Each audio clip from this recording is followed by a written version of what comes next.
A warm welcome to St Nicholas Church, Whiston, and to our Harvest Festival service.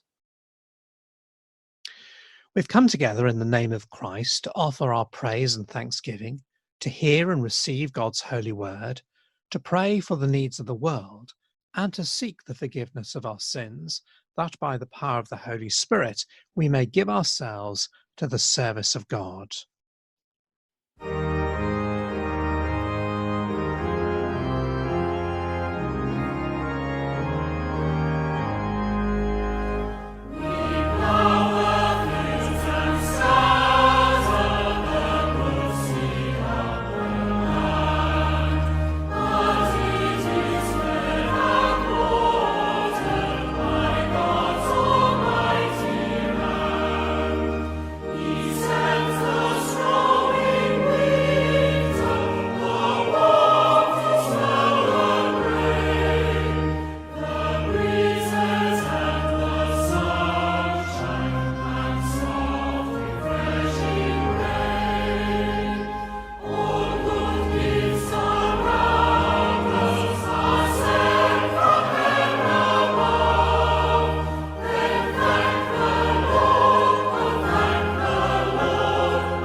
Matthew chapter 9, verse 35.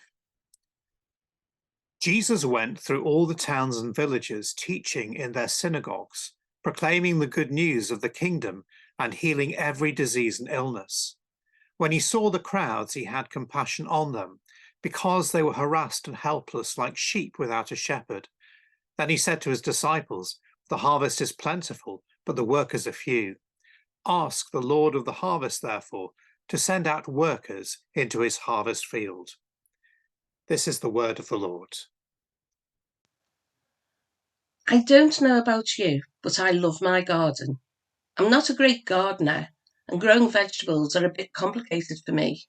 But I do grow flowers and herbs, and I do have a crabapple tree in my garden from which I have just made my first batch of crab apple jam. I am, shall we say, a keen gardener, and spend a lot of time trying to keep on top of the chores involved: planting, pruning, and weeding. I love the peace and satisfaction I get from sitting in the garden on a beautiful day, watching the fruits of my labours, or sitting in my conservatory on a cold, wet day, enjoying the colours of nature. I particularly love spring, when the new bulbs burst through the ground and adorn the soil with colour. Today, we celebrate harvest, and if I were a farmer, I would be gathering in my crops and reaping the fruits of my labours. The farmer must often despair as the crops wither in the ground due to the forces of nature he struggles to overcome. It would be so easy for the farmer and his workers to give up. Around the world, it has not been an easy time for many this year, especially for farmers. Global warming and climate change have wreaked havoc on our ecosystem, causing fires, floods, and famine. This in turn has resulted in hardship for so many people. War has been a further factor in hindering the distribution of food to those who need it. Our reading today, Matthew 9, verses 35 to 39, speaks to us about a harvest in need of workers to sow and reap. As it's only a short reading, I'd like to read it again, this time using the text from the Everyday Bible.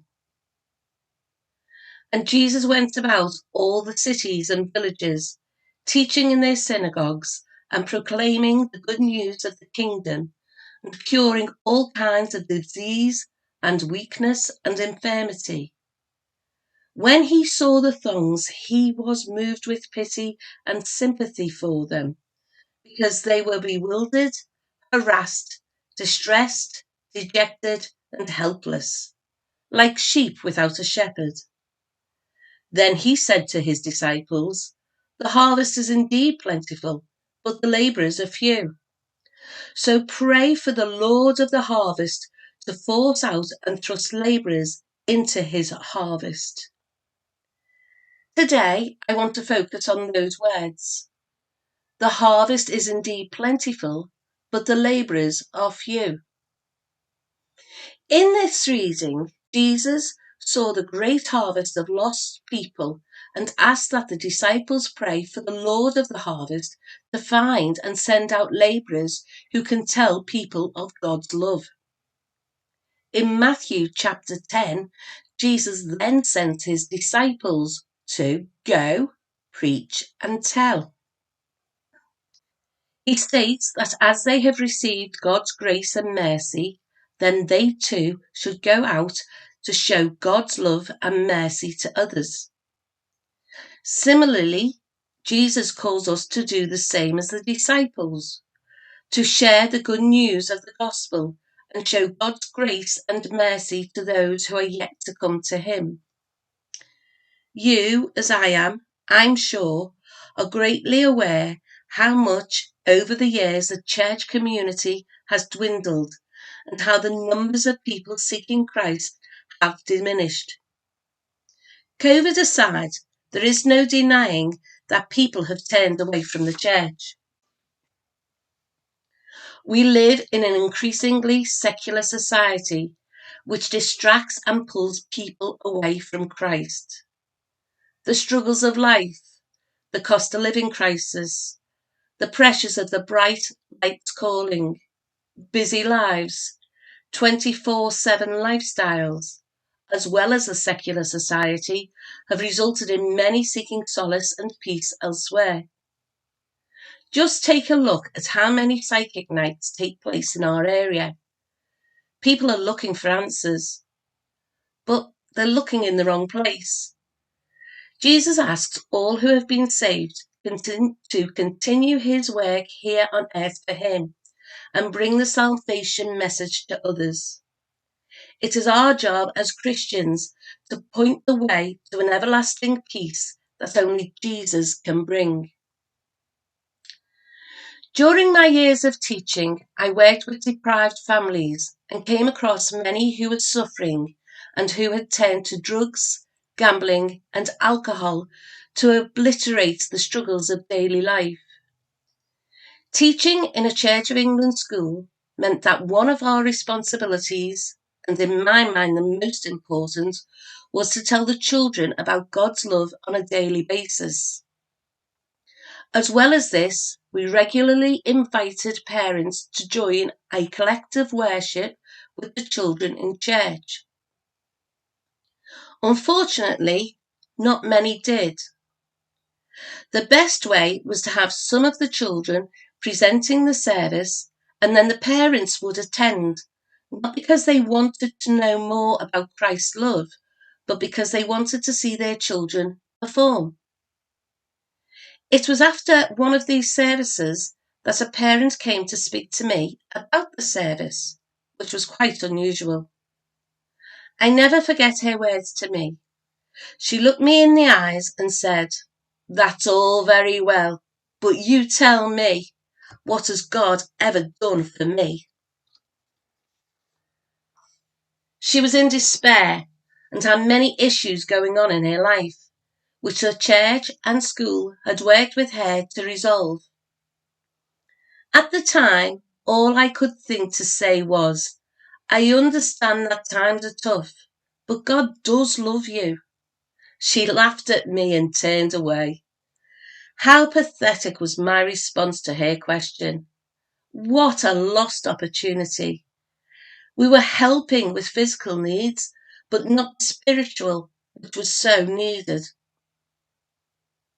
I now look back and wish I had taken more time to meet with her and explain what I meant, but I let the opportunity pass. Jesus has compassion for all, and we should reflect that compassion. But we often get caught up in our own daily lives and worries, often missing or ignoring the needs of others. Yes, we may give to food bank and charities, and indeed I know the food bank and its recipients will be very grateful for the generous gifts we have brought today. But we need to look for the opportunities to also help people spiritually, pointing them by our actions and our words to the good news of God's love. This can be a challenging task. If you're like me, many of the people you mix with already know the good news and have accepted Christ as their Lord and Saviour. But God asks us to get out of our comfort zone and take the news to those who have yet to hear the message. Too often we shy away from talking to others about God's love for us. We let opportunities to share the message of God's compassion and love pass. But we need to be aware of and take up these opportunities. Hurting people do not go around with neon lights above their heads saying, "I am hurting, please love me." We see hurting people every day, but are either too busy or too afraid to help. We often think, they don't want to have me preaching on at them. Either they'll scoff me or dismiss me. Many a times I've been dismissed with the words, "Well, you're a happy clappy." But who are we to know that those we approach are not ready to hear the message? We are told in Acts 16 that God opens hearts to hear the message. So we need to trust in Him and spread the gospel to whoever will listen. Harvesting souls doesn't depend on our techniques, but on God's purpose. He has planned a harvest, and it calls us to get involved as reapers. We just need to ask the Holy Spirit to give us courage, wisdom, and compassion to share the message. So let's take on this challenging work. We may not be farmers sowing crops, but we are called upon to sow seeds.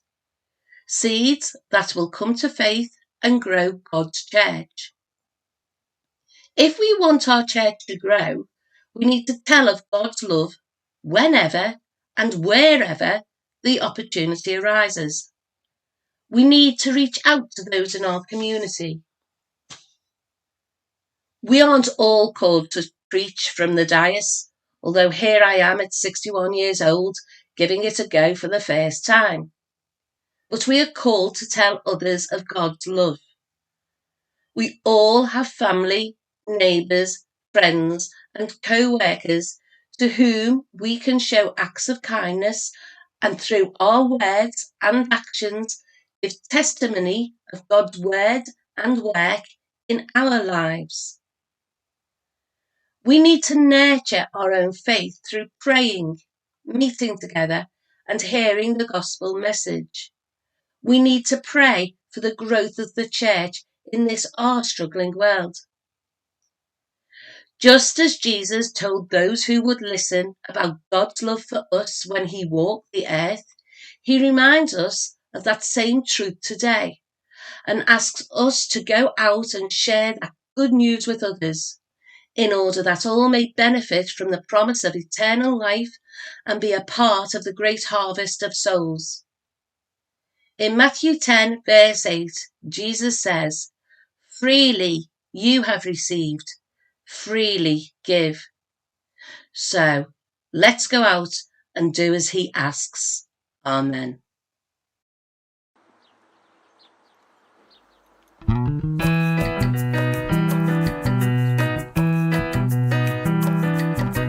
Cabbages and greens, broccoli and beans, cauliflower and roasted potatoes taste so good to me.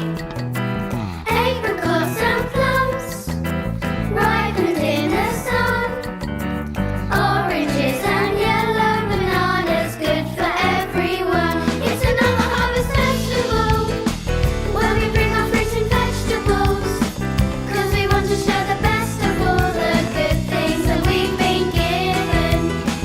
It's another opportunity to be grateful for the food we eat, with a sound of celebration to say thank you to God the Father.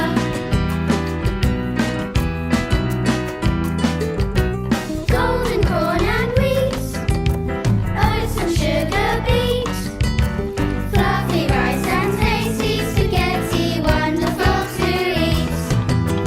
Coffee, cocoa, tea, growing naturally, herbs and plants and all kinds of spices, very nice indeed. It's another harvest festival, where we bring our fruit and vegetables, 'cause we want to share the best of all the good things that we've been given.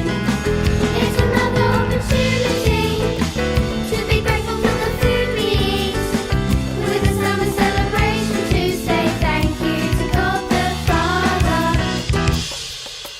Thank you for the harvest, thank you for your goodness, for all the fruit and vegetables and the wonderful things that grow. Thank you for the harvest, thank you for your goodness, for all the fruit and vegetables and the wonderful things that grow. Cabbages and greens, broccoli and goodness, cauliflower and roasted potatoes taste so good to me. Apricot and harvest, thank you for your goodness, all the fruits and yellow bananas, wonderful eggs and glow. It's another harvest festival, where we bring our fruits and vegetables, 'cause we want to share the best of all the good things that we've been given. It's another opportunity to be grateful for the food we eat, with a sound of celebration to say thank you to God the Father. God the Father. Cha-cha-cha. Do you believe and trust in God the Father, source of all being and life, the one for whom we exist? Do you believe and trust in God the Son, who took our human nature, died for us, and rose again? Do you believe and trust in God the Holy Spirit, who gives life to the people of God and makes Christ known in the world? This is the faith of the Church. This is our faith. We believe and trust in one God, Father, Son, and Holy Spirit. Amen. Loving God, thank you for the many ways in which you provide for us: food, family, friendship, housing, health, happiness, and ways to use our time and talents. We lift to you the ways in which we remain in need of these things, God of generosity, may your kingdom come. We pray for people in our community and beyond who are facing unemployment, ill health, isolation, or money worries at this time, and especially for those who are unable to afford enough to eat. We pray for supportive relationships, practical provision, and real hope. God of compassion, may your kingdom come. Thank you that you call us to play our part, working with you and with others to bring about change. We pray for political decision makers and leaders. Give them courage and insight to develop policies and systems that support the flourishing of all, so that even in challenging times, no one goes hungry and everyone has dignity. God of justice, may your kingdom come. Thank you for those who are serving and caring for others in churches, in charities and public services, in our neighbourhoods, in our homes, and in many other contexts. Would you give them strength, rest, and perseverance as they work to support others? We ask that they too would receive all they need to thrive. God of love, may your kingdom come. Amen. We just take a few moments now to bring before God anything that we particularly want to pray for today.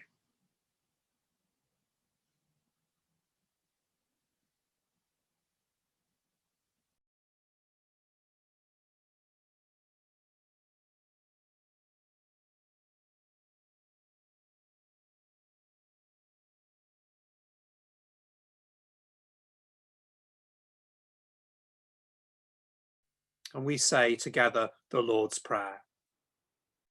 Our Father in heaven, hallowed be your name. Your kingdom come, your will be done on earth as in heaven. Give us today our daily bread. Forgive us our sins as we forgive those who sin against us. Lead us not into temptation, but deliver us from evil. For the kingdom, the power, and the glory are yours, now and forever. Amen. Be with you.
may the God of hope fill you with all joy and peace as you trust in him, so that you may overflow with hope by the power of the Holy Spirit. And the blessing of God the Father, the Son, and the Holy Spirit be with you and remain with you always. Amen.